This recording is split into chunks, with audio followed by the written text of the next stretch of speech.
semuanya, selamat datang di podcast Sejarah Kita, tempat kita ngobrol santai tapi berisi tentang perjalanan bangsa Indonesia. Dan juga sahabat sejarah, pada episode kali ini kita akan ngebahas tentang organisasi yang penting banget dan berpengaruh besar saat pergerakan nasional.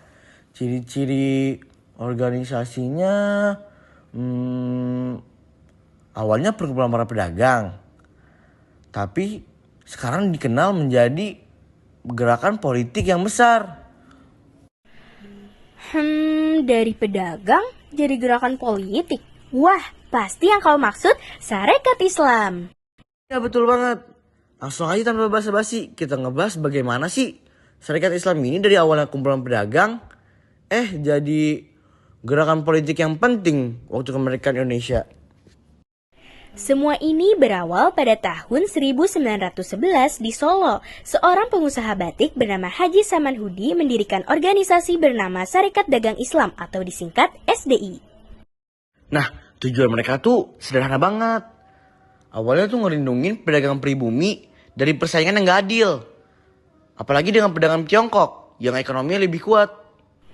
Karena banyak yang tertarik, SDI cepat banget berkembang. Akhirnya pada tahun 1912 namanya diubah jadi Sarekat Islam dan dipimpin oleh Haji Umar Said Djokroaminoto. Nah, ini bahwa ketika rakyat telah bangun dari tidurnya, maka tidak satupun yang mampu menghalangi pergerakannya.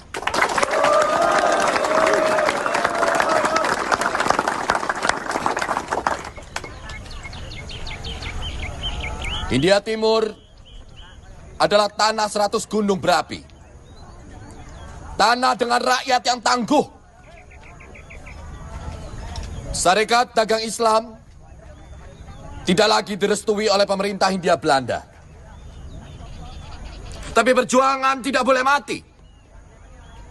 Perjuangan harus terus diteriakkan. Dan sarekat harus tetap ada. Dan agar perhimpunan ini tetap ada, maka aku dan Tuan Haji Samanhudi, juga dengan cendekia yang ada dalam perhimpunan, bersepakat untuk mengubah nama menjadi Sarekat Islam.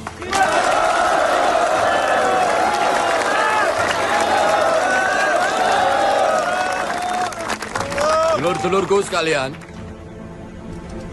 kelahiran Sarekat Islam adalah semata-mata karena kodrat dan iradat dari Allah Subhanahu wa Ta'ala. Bahwa rakyat harus bersatu dalam ikatan perjuangan. Bahwa perkumpulan Sarekat Islam yang pada mulanya adalah seperti air yang mengalir, tidak lama lagi akan menjadi banjir yang deras. Dalam sarekat ini, mari kita bergerak. Mari kita meninggikan nilai-nilai keluhuran. Dan mari kita bersama-sama melakukan perlawanan atas ketertindasan. Agar semua rakyat Nusantara tidak lagi dipandang sebagai seperempat manusia. Nah ini nih, Djokroaminoto. Ini keren banget, aku suka banget deh. Dia tuh tokoh besar yang pernah jadi guru orang-orang penting. Contohnya kayak Soekarno, Semaun, Kartosuwiryo, itu tuh pernah jadi muridnya dia. Di bawah kepemimpinan Djokroaminoto, Sarekat Islam gak cuma ngurus soal dagang aja, tapi mulai bergerak di bidang sosial dan politik. Nah bener banget, waktu itu kita udah mulai berani buat nyuarain hak-hak rakyat pribumi yang udah sering banget ditindas sama kolonial Belanda. Selain itu, SI juga jadi tempat rakyat belajar, organisasi, rapat, dan berbicara di depan umum. Pada tahun 1916, mereka bahkan ngadain kongres besar yang dihadiri ribuan anggota dari berbagai daerah. Dan fakta uniknya, organisasi SI ini punya pengikut ratusan ribu orang. Makanya waktu itu jadi organisasi yang sangat besar dan paling besar di Hindia Belanda. Tapi perjuangan SI nggak selalu lancar. Sekitar tahun 1917 sampai 1920 muncul perbedaan pandangan di dalam tubuh organisasi. Nah iya, sebagian anggota tuh mulai tertarik dengan paham yang sosialisme dan komunisme. Kayak contohnya ada Semaun dan Darsono. mereka akhirnya ngebentuk kelompok yang disebut SI Merah. Gitu deh. Sementara kelompok yang tetap berpegang pada nilai-nilai Islam dan nasionalisme dipimpin oleh Cokroaminoto dan dikenal sebagai SI Putih. Nah, sayangnya perpecahan itu bikin kekuatan SI melemah. Tapi semangat perjuangannya tetap hidup dan jadi inspirasi buat organisasi-organisasi selanjutnya.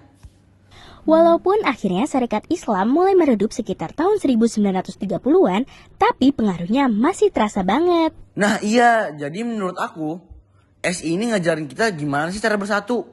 Gimana cara kita bisa berani buat menyuarakan hak-hak kita dan sadar pentingnya perjuangan bersama melawan penjajah. Dari organisasi pedagang, SI tumbuh jadi gerakan besar yang menanamkan semangat kebangsaan dan keislaman. Nah, bisa dibilang SI itu bukti kuat bahwa perjuangan besar bisa dimulai dari hal yang kecil. Contohnya kayak SI itu, dari pasar batik di Solo sampai mengguncang penjajah Belanda. Itu dia. Nah, itu tadi cerita seru tentang Sarekat Islam, organisasi yang membuka jalan menuju Jadi, kemerdekaan jangan lupa untuk follow Indonesia. kita dan tunggu di episode-episode berikutnya yang bakal seru banget. Bisa kita mulai dari langkah yang kecil. Terima kasih udah dengerin podcast Sejarah Kita.